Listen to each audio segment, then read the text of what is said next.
Yhwach is a character that invites a sense of otherworldly grandeur in everything he does. There's a kind of ageless, timeless stability to him that suggests the concept of age has no meaning to him as someone that has transcended the concept. If you look at the story, you'd be hard pressed to find a meaningful difference in mannerisms, attitude, grace, whatever else between Yhwach in all the flashbacks he's part of, spanning back more than 1,000 years, and Yhwach of the present day in the 1,000-year Blood War arc. It feeds into a specific reading of him, one where he is quite unlike the other corporeal beings around him. He's more a force of nature wearing a face. I've spoken at length about Yhwach before, and I could once again spend the entire runtime of this video cataloguing the ways, big and small, that he carries himself as a deity. And because all of that is so thoroughly compelling and well constructed, it becomes very easy to walk away from Yhwach without ever questioning it, to take the performance at face value. But that's exactly what it is, in part,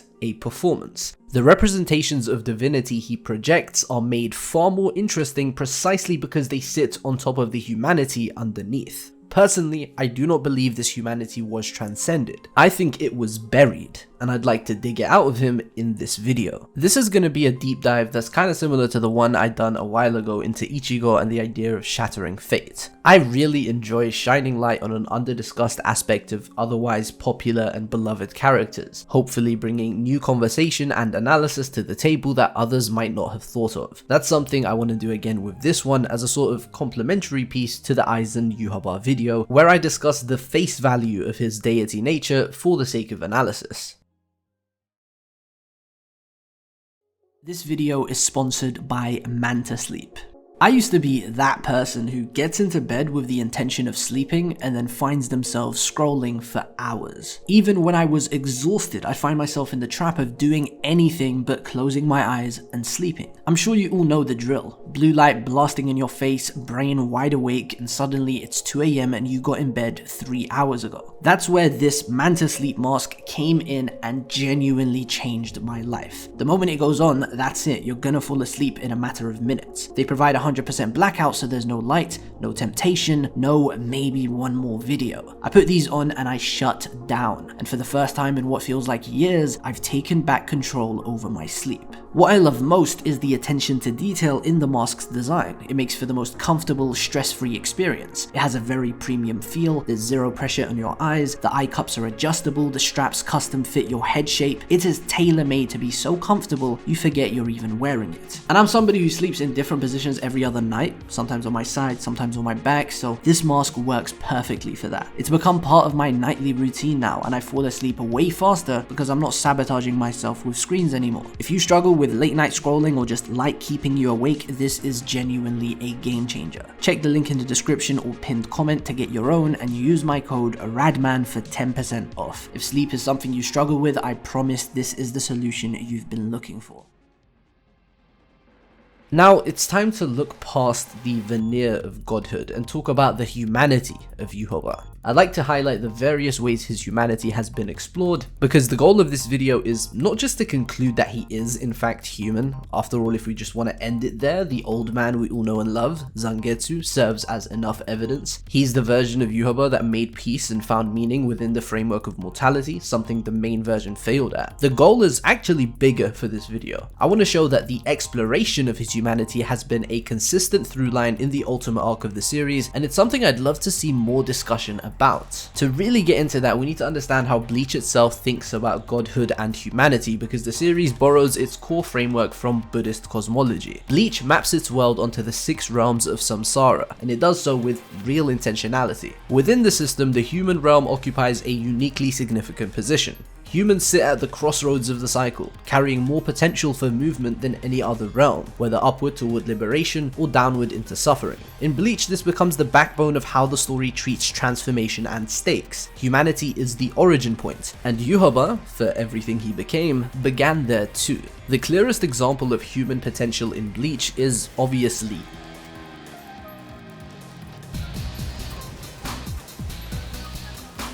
He's classified as a special war threat not because of what he is, but because of what he could become. His potential is boundless in a way that makes him genuinely unpredictable, and that unpredictability is what makes him dangerous. And this potential to become something is represented in how he's organically a real candidate, as the Can't Fear Your Own World novels reveal. And in the same breath, they also reveal that every other candidate we've seen had to steal, kill, artificially graft themselves with external materials, or straight up had to be created in a lab with those specific properties to be a candidate. Of course, the logical endpoint of Bleach's particular method of remarking on someone's potential is quite sinister. This is something that we learn in tandem with Ichigo's own bottomless sea of potential. The metric for ultimate potential in Bleach, the thing that marks someone as being closest to perfection, is proximity to becoming the Soul King, an immobile, willless existence pinned in place for eternity to hold the world together. That's what the ceiling looks like. That's what the story defines as the apex. So the rejection of that, the act of choosing freedom over perfection, becomes one of the most important things Bleach has to say about what humanity actually means. To be human is to refuse the ceiling, even when you could reach it. Yhwach, on the other hand, stepped into the role of the Soul King of his own will, and for the entirety of the story, he works very hard to frame that pursuit as righteous, as the continuation of divine purpose that was unjustly and blasphemously interrupted a millennium ago. He's convincing about it too, a lot of people stand by him as a result. But the pursuit itself paints a picture that's become the subject of this video. The very fact that he's working from the ground up to achieve this ascension, that he's building toward and striving for it, is what makes his humanity striking. By the story's own framework, he's doing the most human thing imaginable. His invasion of the Soul Society is symbolically enforced by his foot, by a stomp, by the march of the Star-Cross, moving forward with a form of courage. And the layers of divine posturing wrapped around Yhwach's pursuit of godhood don't obscure it so much as they highlight it, because underneath all of it is someone trying to live up to a name that was given to him, not one he was born into. He was literally born a human. Born with a miraculous ability for sure, but he was given the name God by people who just needed a savior to deliver them from suffering and nothing more. We'd be mistaken in thinking there was theological depth behind Yhwach's nomenclature within the story. What this culminates in is this incredible flavor of storytelling where the more indulgent Kubo is in wrapping Yhwach with markers of divinity, the starker the picture of his humanity becomes. The volume 48 poem states, "Humans are all imitations of monkeys, and gods are all imitations of humans." It's a small line that carries a lot of weight. In the context of the story, it sets up a framework where divinity is downstream of humanity, something fashioned and constructed rather than innately existing. Aizen, the man who spends the better part of the series trying to claw his way up to that realm, is disallowed entry to it by the narrative before he ever gets close. And when you read this poem with Aizen's own understanding of how gods come about, it is something that expressly speaks to how gods don't arise organically. They have to be created. And this creation process involves a burden of consciousness and action that gets outsourced and passed on upwards till someone at the top starts bearing the burden and they're born anew as a god. This is the logic of Bleach's exploration of godhood, and Yhwach is the materialization of that idea. Where Aizen represents the failed attempt, Yhwach is what it actually looks like when the philosophical tenet becomes flesh. He is, in a very literal sense, a human being trying to live up to the name of Yahweh, the deity he is named after. Despite his best efforts though, he shows gaps, and it's through these gaps that his intrinsic humanity bleeds through, and it expresses itself in the form of a subtle inferiority complex. I do have a lot of evidence to offer, but before I do, we need to understand the context in which Yhwach exists, and the context in which we're discussing him. In isolation, a drive to surpass a precedent or silence a detractor doesn't necessarily mean much, but in context, the pattern jumps out at you. This is a man defined by pragmatism above all else. He spent a millennium biding his time, has absolutely no moral reservations about using deception or trickery to get what he wants, and operates with a singular focus on the end goal. Methodology is irrelevant to him. And yet, despite all of that cold calculation, he still needs to prove something. His fatalism monologue to Ichigo is worth examining carefully. He goes as far as to materially demonstrate to Ichigo the futility of his brave efforts. He lays out how everything Ichigo has ever done, every choice, every sacrifice, every hard-won victory, has inadvertently fed back into Yhwach's own designs. Masaki's death is the most striking example. She dies because Yhwach activates his Ashveilen at precisely the wrong time for her. She loses her abilities, falls to a hollow, and in doing so sets Ichigo on the exact path that would eventually serve Yhwach's purposes. Did Yhwach calculatedly activate his ability in that particular moment? No, it aligned with the Kaiser Gesang prophecy by circumstance, a turn of fate, nothing more. Yhwach is positioned as the sole profiteer of such turns of fate, regardless of outcome, the only beneficiary of every possible sequence of events. That is an extraordinary amount of power that he doesn't even actively wield. So why does the architect of inevitability feel compelled to prove something with his own hands? Why is he measuring himself against something he should naturally be the overlord of? Despite the terrifying divine alignment with the gears of the universe, is Yhwach a man who still needs the world to shoot back a confirmation of what he believes himself to be? Let's get into some of that evidence now. The Quincy invasion maps onto Aizen's conquest almost beat for beat, except Yhwach takes everything Aizen attempted and does it more thoroughly and with way more brutality. Aizen ran his schemes from within Soul Society by posing as a benevolent captain before eventually making his exit. When he left, he destroyed the Central 46, the governing body of Soul Society, and walked out leaving a power vacuum behind him. Then he moved to Hueco Mundo, where he had previously positioned himself as the all-powerful ruler, yet with a veneer of benevolence as he built his army from the denizens of that realm. From there, his plan was to get his hands on an Oken by sacrificing Ichigo's hometown and use it to unlock the gates to the Reo Palace, dismantling the Gote 13 along the way. Yhwach followed the same sequence, but the scale of each step is a different thing altogether. He too worked from within Soul Society, except his shadow operations were literal. He had carved out an entire hidden realm within the shadows of Soul Society itself, the Schattenberg, and housed the entirety of the Quincy Empire inside it for centuries.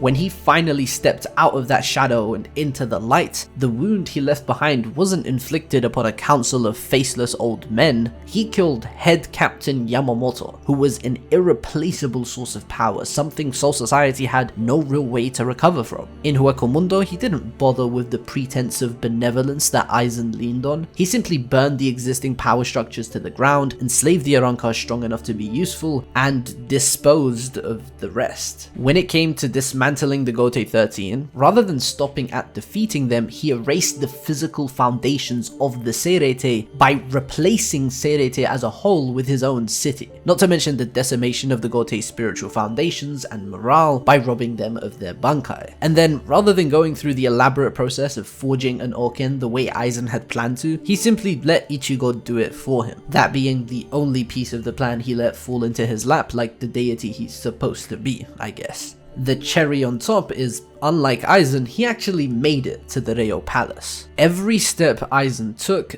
Yhwach took further. And that pattern of systematic one-upmanship, of needing to do it bigger and more devastatingly, feeds right back into what we were saying about the inferiority complex. It's almost like the goal was never just to succeed, it was to make Aizen's attempt look like a rough draft. Then come the minutiae. The smaller details follow the same pattern. Aizen used Wonder Wise to nerf Yamamoto by sealing his Shikai. Yhwach used the Quincy Medallion to do the same thing, except he went went one step further and sealed his Bankai personally. When it came to Ichigo, Aizen's arc ended with Ichigo making the willful choice to sacrifice his powers to land the finishing blow. Yhwach doesn't even give Ichigo that dignity. He breaks his spirit and takes his powers by force, as if the very concept of Ichigo having a choice in the matter is an insult to his capabilities. Aizen literally killed the Kototsu to give Ichigo a hyperbolic time chamber and bring with him a new power, while Yhwach doesn't even let us readers spend more than a single page with Ichigo's Bankai. And then there's the moment where Aizen, of all people Yhwach would say, has the audacity to suggest that Yhwach's victories aren't as clean as they look, and Yhwach's response is to accuse him of projecting.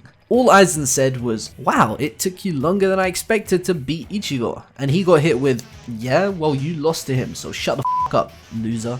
Very revealing.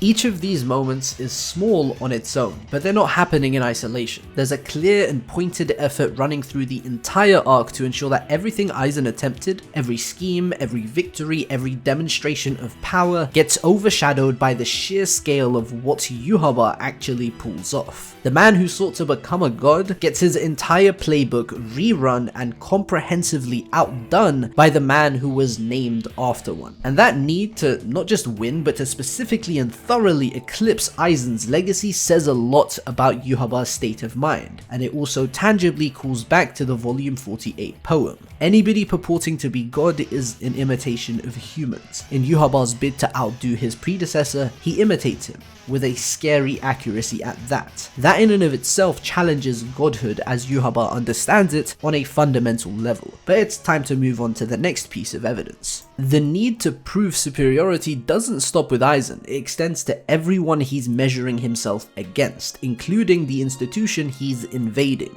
Take a step back and look at what Aizen actually built. 10 Espada plus Gin, Tosen, and himself. 13 forces perfectly mirroring the 13 divisions of the Gote. We know that this actually did quite a bit by way of tactical symmetry, considering each powerhouse on one side required one on the other side to step up and face them. But there's another reason. This one of far more importance to character writing. Aizen built a proxy of the very institution he despised just to demonstrate he could construct a superior version of it. Then he cut down both the original and his own creation to prove he'd outgrown them entirely. The whole exercise was rooted in a need to prove himself to himself as much as to anyone watching. But the point is, I think Aizen is open about it because the need doesn't stem from inferiority. It is simply a systematic dismantling of everything he abhors, and he leaves survivors behind because he wants them to be painfully aware of his superiority over the archaic institutions they were guardians of. Yhwach does the same thing, except he misses the point of Aizen's exercise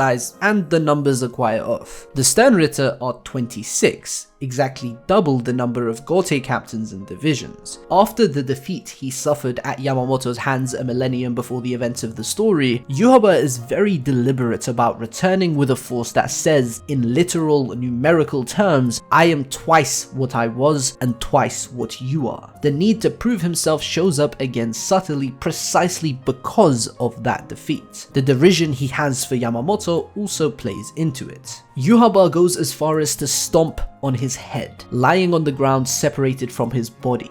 "You half-wit," he says. It's the kind of thing you do when 1,000 years of carrying a loss finally gets an outlet. The deity doesn't need to desecrate a corpse, but the man with something to prove absolutely does. The most direct evidence for all of this comes from an anime original flashback that depicts the negotiation between Ichibe and Yhwach during the original war, 1,000 years before the present events of the story. We see a younger Yhwach sitting across a table from Ichibe, an older and considerably more seasoned general. All it takes is a small moment of condescension from Ichibe for that ageless, immovable stability I described at the very start of this video to completely fall apart. Yhwach raises his voice. He yells at Ichibe not to underestimate him. For me, that scene was a brief moment of vindication.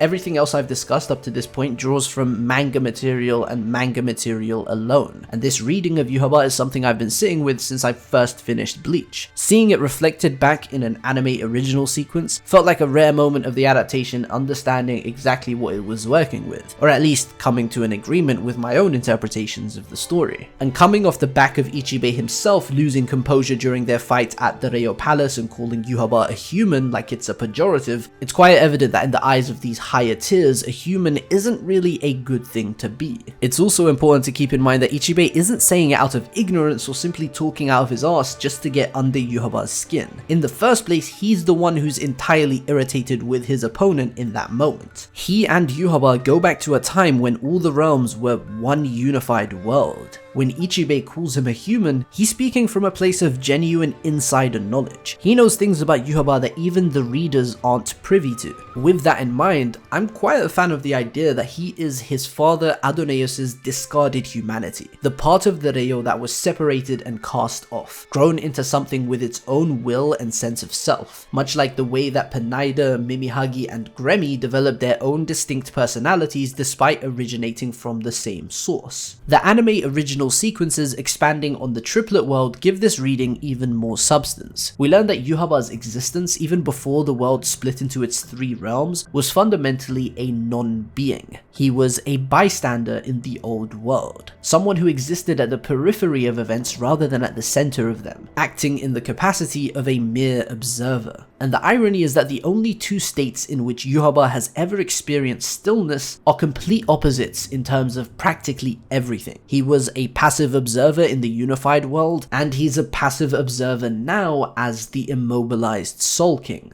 The very godhood he's trying to achieve, perhaps in a bid to restore the dignity of his father Adonaios, lies exactly in the same stillness he's trying to outrun. Some extra textual context is useful here. In Christian mysticism, man is understood as a microcosm of the world. The early church fathers called man an imago mundi, a little universe, or a microcosmos if you will, because humanity is held to be ontologically connected to both the material world and the spiritual world simultaneously.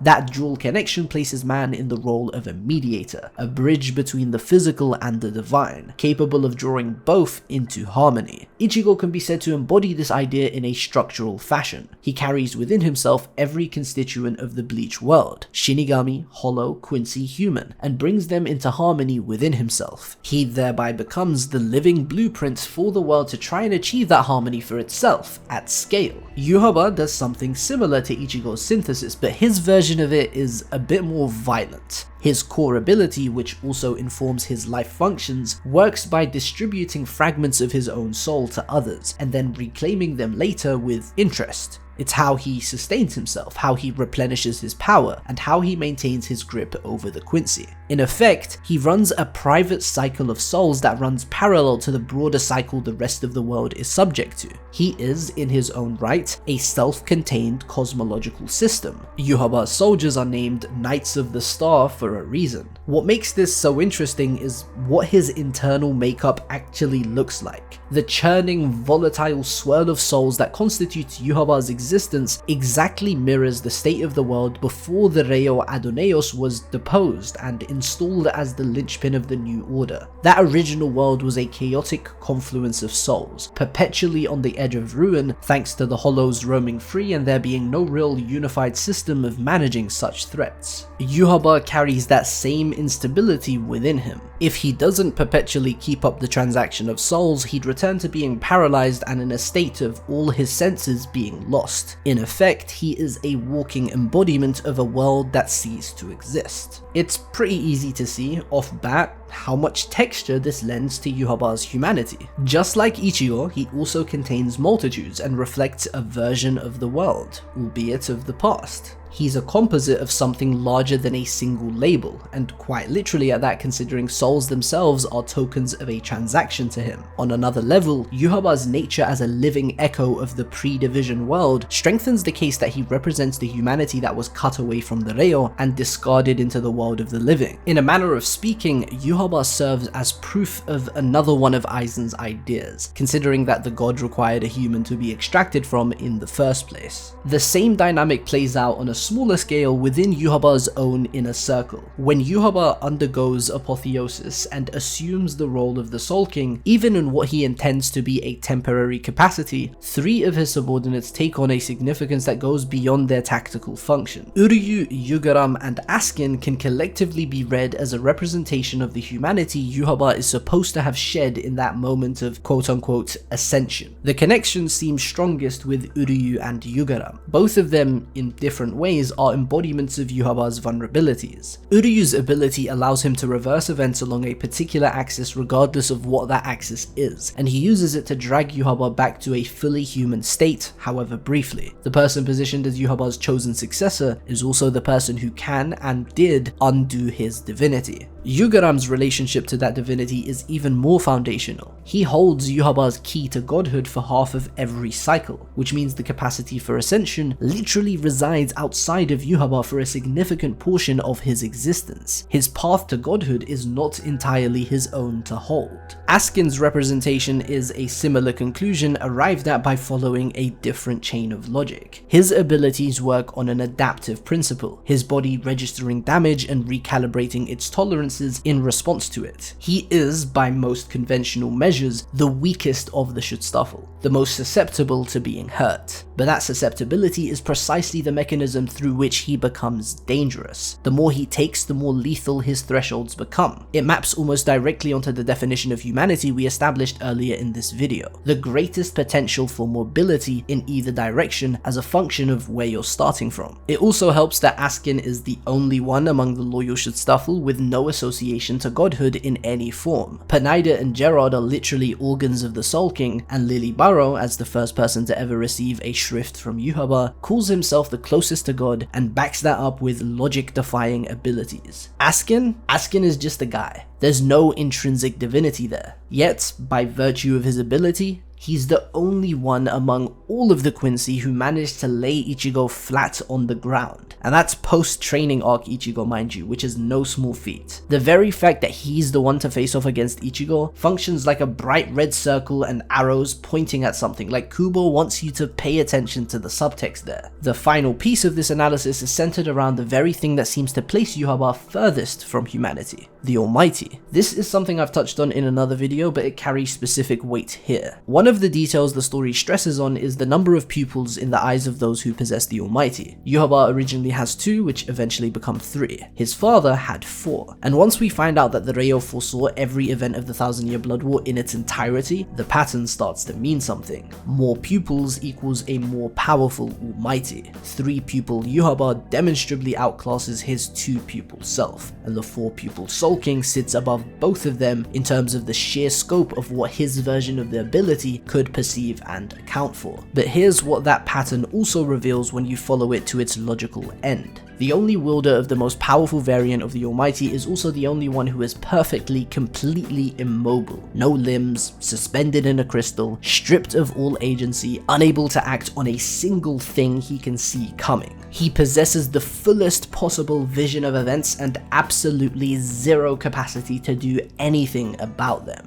That is the ceiling. That is what perfection looks like in this story. And Yhwach, the man laboring under an inferiority complex, trying to eclipse every precedent, reclaim a birthright, and live up to a name that was handed to him at birth, is striving toward a state of total powerlessness dressed up as omnipotence. The ultimate expression of his humanity is that he can't see it, just like he couldn't foresee his death himself. There's a visual quirk worth paying attention to across the 3-pupil variants of the Almighty. Both Yhwach and Yugaram, when their supernatural eyes are fully active, retain exactly one pupil that sits in the same position that their original single pupil occupied. Among the 3 pupils in each eye, one always looks straight ahead, the same way everyone else's does. They can still look forward onto their path, and more crucially, they can still act on what they see. That's the symbolic significance of that one central pupil. This is a luxury that Reo doesn't have. 4 pupils looking in every direction, seeing everything, accounting for everything, but none of them look forward. There is no forward for him. His own path simply ends at the point of his ascension, and everything beyond that is just an eternal, motionless vigil over a future he can perceive but never participate in. Yhwach Yhwach's own assessment of the Almighty is that it isn't simply the power to see the future, but the power to reshape it. And on the level he's at, that sounds like an upgrade of what came before. But the endpoint that we've seen, and ironically even he's seen, paints a different picture. The 4 pupil variant sees more, knows more, and accounts for more than anything Yhwach's version can manage. What Yhwach has is the ability to act. What he's framing as a superior relationship with the Almighty is, from another angle, just the retention of his humanity. He can move forward because he hasn't fully become what he's trying to become. It's worth noting that these are inferences drawn from the visual language of the manga rather than anything the text states outright, but Bleach has always been the kind of work where the substance lives in the visual decisions, and the bulk of its most rewarding analysis comes from sitting with those decisions and interrogating them. What this particular detail says is that the closer you get to the ceiling of the Almighty, the less of yourself you get to keep. Yhwach's version of the power is potent precisely because it's still tethered to a human being with somewhere to go. The moment that tether breaks, all you're left with is a crystal and 4 pupils staring at everything except the road ahead. The anime original sequence during the Royal Guard training, where Ichibei puts Ichigo through this bizarre trial, strengthens this visual storytelling. Centuries of accumulated history and memory flood into Ichigo's consciousness, and for a brief moment, the imprint of that omniscience manifests visually. 4 pupils superimposed onto each of Ichigo's eyes, the full weight of the Soul King's sight momentarily reflected in a human face. Even the nature of the trial, walking an arduous path with the weight of the worlds on your shoulders, courage in a nutshell, the human gift to keep one foot ahead of the other, to never stop walking no matter how difficult it gets. To become Reo is to give up that gift of humanity so that others may enjoy the freedom you once possessed. And Ichigo gets a taste of the docile linchpin here. The 4 pupils of the Reo superimposed onto his eyes as he briefly gets to feel the condition of the Soul King. But Ichigo's own pupil, the central pupil of his eye, never moves. The one that looks straight ahead, the one that represents a path forward, remains fixed throughout. And that is precisely what disqualifies Ichigo in Ichibei's estimation. What Ichibei is looking for is a motionless vessel, a linchpin to replace Adoneos with. Ichigo by his very nature is incapable of being that thing, and the pupil that refuses to shift is the story's way of showing us why. Yhwach has that same forward-facing pupil. Per the logic of the narrative, he has a path and the agency to walk it and shape it. It's just tragic that the way he shaped it was just brick by brick, build the conditions of his own stasis, the very thing he perceived as the original and ultimate sin of the Soul Society. I think it's worth reiterating that the essence of humanity gets distilled into one word in Bleach: potential. The main character is designated the role of a special threat in the 1000-Year Blood War precisely because of his potential. The biggest lens into Yhwach's humanity is also exactly that. Potential that existed regardless of his circumstances at birth, regardless of the strange conditions of his survival, regardless of the name he was given before he even could have understood what it meant. He had what it took to face what drove him, to move through it rather than around it, to grow rather than run.